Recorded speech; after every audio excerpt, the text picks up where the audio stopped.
Good afternoon. I think it's been a couple of weeks since last day another video.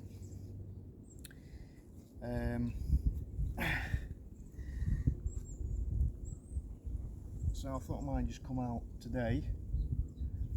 Absolutely beautiful weather today,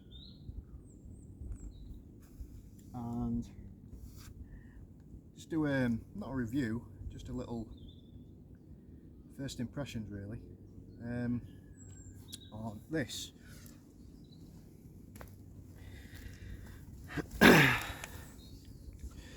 On this. I've not figured out what it is yet. It's got the name there.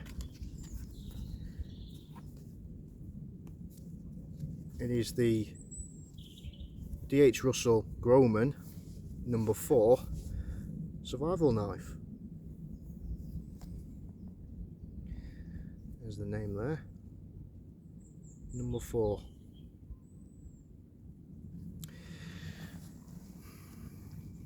So, before I do reviews, I like to do first impressions.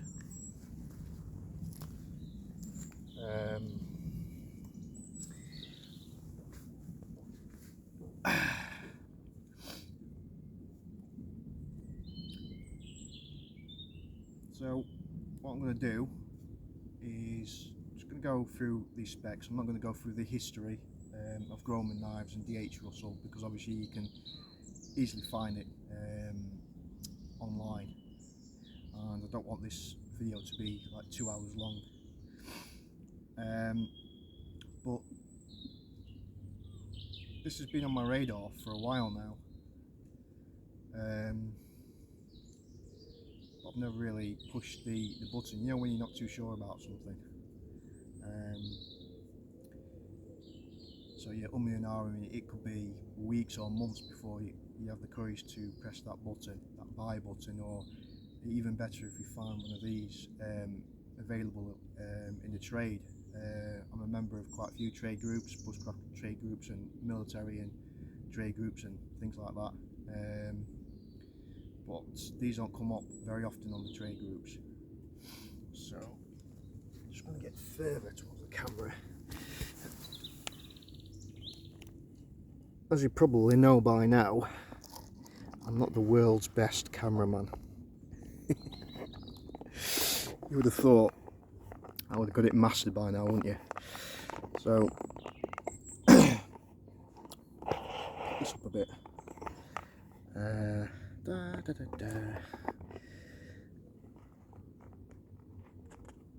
Okay.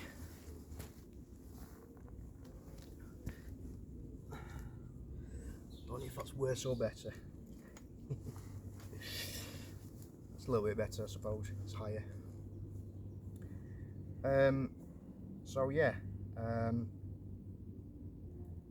been after one of these for a while, so I'm just going to do just the first impressions of it, what I think its pros are and cons are at the minute. Obviously it's not a long-term review, and what this knife will be good for, what kind of people this knife will be good for. Now, to do many shapes and sizes from Grohman, they do bolt knives, survival knives, they do moose knives, you know, small knives, lock knives, different folding knives, and they've been going for some time. And this is one of the largest Grohman style knives that they do. This is, said earlier, this is number 4. It comes in both stainless steel and carbon steel. Now,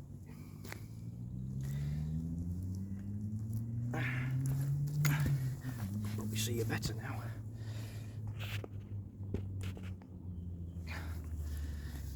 That's better, isn't it? Now,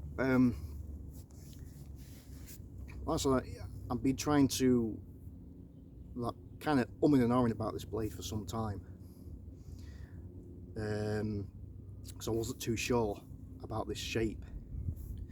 Now what I've learned recently is that a blade this kind of shape really assists in bushcrafting tasks, you know, that curved belly.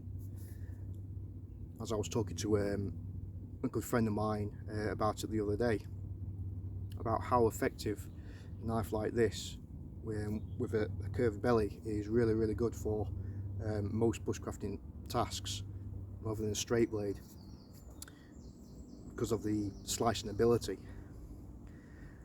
So I guess that's probably one of the reasons why I got it. And I think there was only one company in the UK that kind of sells these kind of knives, the Grohman knives, and I think it's called Colonial Blades. Don't quote me on that. I think it's Colonial, and they sell quite a few Grohman knives.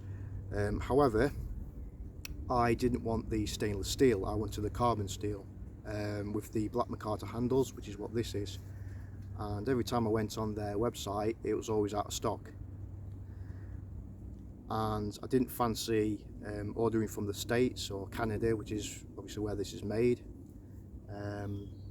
And so one of the Finnish companies that I usually use in the past is called Lamnia, and they had this in stock.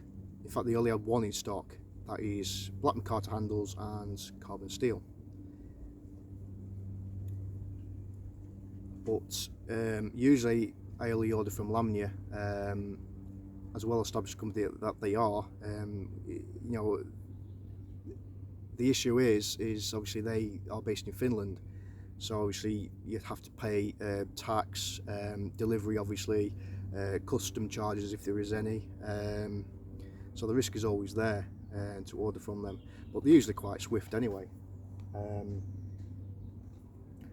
Usually I'd say it gets to my house in the past when I've ordered from them probably less than a week sometimes, so they are quite fast to see where it comes from. But it is expensive to get knives from them, because obviously me being in the UK, so like I said earlier, the UK is no longer part of the EU, so I have to pay, you know, like 24%, I think it's from Lamnia, like 24% tax because of that. Apart from that, they are a good company. But anyway, stopped rambling only. So I took the punt and bought it. Obviously I wasn't going to get this in the UK, carbon steel with black micarta handles, and that was the only people that had them in stock. And I saved up a bit of money for my birthday, and obviously took the plunge and bought one. I think it took about 5 days. So 5 days later it came, and opened the box. I thought, wow, what a beautiful blade, beautiful sheath. But then on further inspection I noticed that it had a few problems actually, and one of the most notable problems was the handle slabs on handle scales on the handle. I don't know if you can see it. I haven't got the best camera in the world, but it's since been filled by a friend of mine, but there was a gap between the scales and the tang on this side, and the gap was so big that I could actually pinch the scales to the tang with my fingers. It was moving, and considering what this knife cost me and all the tax and VAT and things, I was a bit disgusted really. Wasn't happy at all. But it didn't end there. Again, on further inspection, that was the problem with the handle, but then I had a problem with the blade. So at first glance the blade looks spot on, but me being me, bit of a perfectionist, I looked at the blade and you can probably see now actually,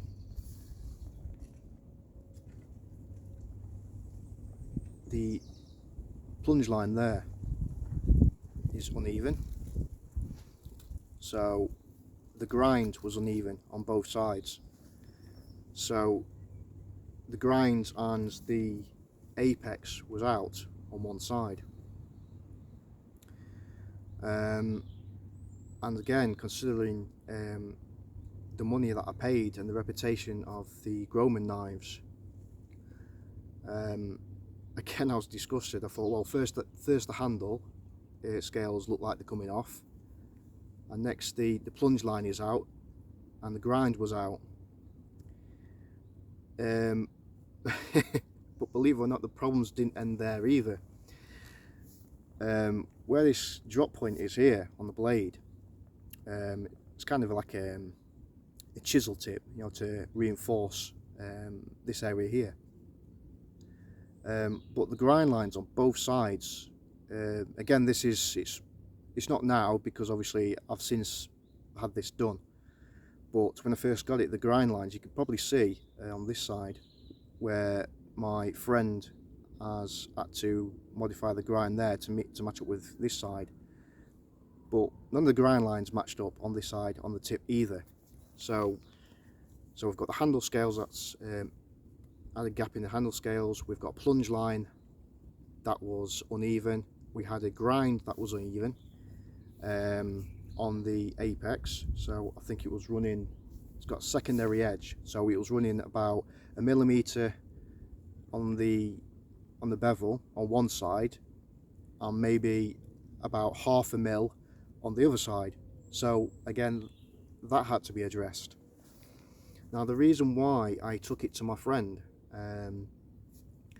to get it done, and I suppose you're thinking, well, if you've got all these problems and you spent all this money on it, why didn't you send it back? Well, there's a reason for that. If I bought this from Colonial, I suppose, you know, they'd refund it or maybe address the problems, I don't know, maybe replace it with a stainless steel one, but at the time they didn't have the carbon steel one in stock, and they've been out of stock of the carbon steel for months and months on end, and I desperately needed the carbon steel version.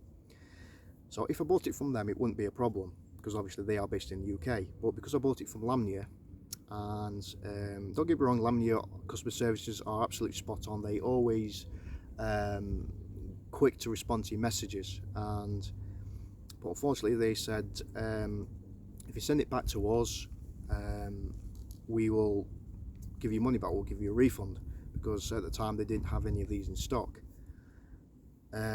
which is all well and good, but unfortunately, despite them paying for the postage, you look at the time scale and how much it's going to cost me in the long run. Now these guys would only pay for the knife, and I think it was only half of the delivery. So in regards to tax and customs and things like that, I'd have to pay that on top of that, and that, to me, that was just too much hassle. You know, to pay for delivery and tax on top of that, and then I know eventually I get my money back, but so I bit the bullet and I took it to my friend, who won't mention his name on the video because I'm not too sure if he wants me to mention him, and he's really handy with metalwork and things like that, sorting handles out on knives. I've used him before, and he sorted the knife handle out for me, filled the gap in with I think he says some sort of special glue that's got some sort of cotton canvas resin, the same as what McCarter's made of. So he used some sort of filler for the handle, and he did a bit of the groundwork on there, and addressed the plunge line down there. but I did say I'll sort the blade out myself when I get the knife back. So got the knife back a couple of days ago from him, and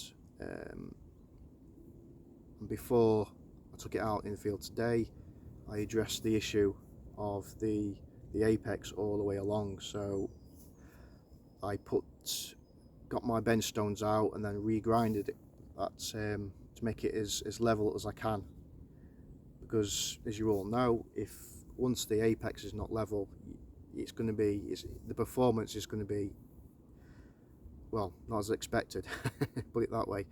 So I had to line both the sides up as best as I could. But what I'm trying to say is,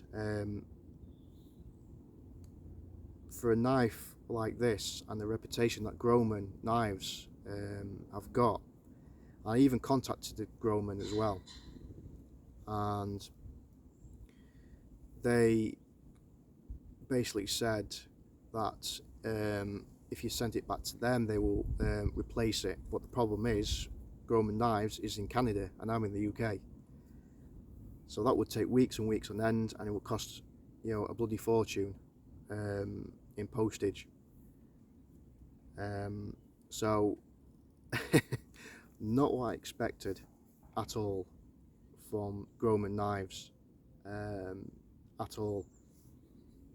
And I suppose in a way it's hard to say because I used them for years. I think Thankyou is probably partly responsible as well, because I suppose it's their job to check each and every single product or knife before it leaves their shop and delivery.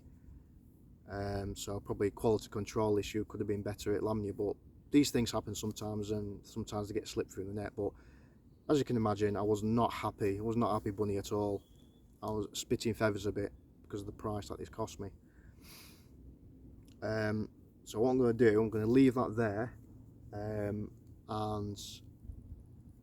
the next video I'm going to do, I'm going to get some dinner. Next video I'm going to do, I'm just going to put this to use in action, just to show you guys, again, just for first impressions on what I think to it, and was the repairs that I did had done on it worth it. So stay tuned and look for part 2. Thanks guys.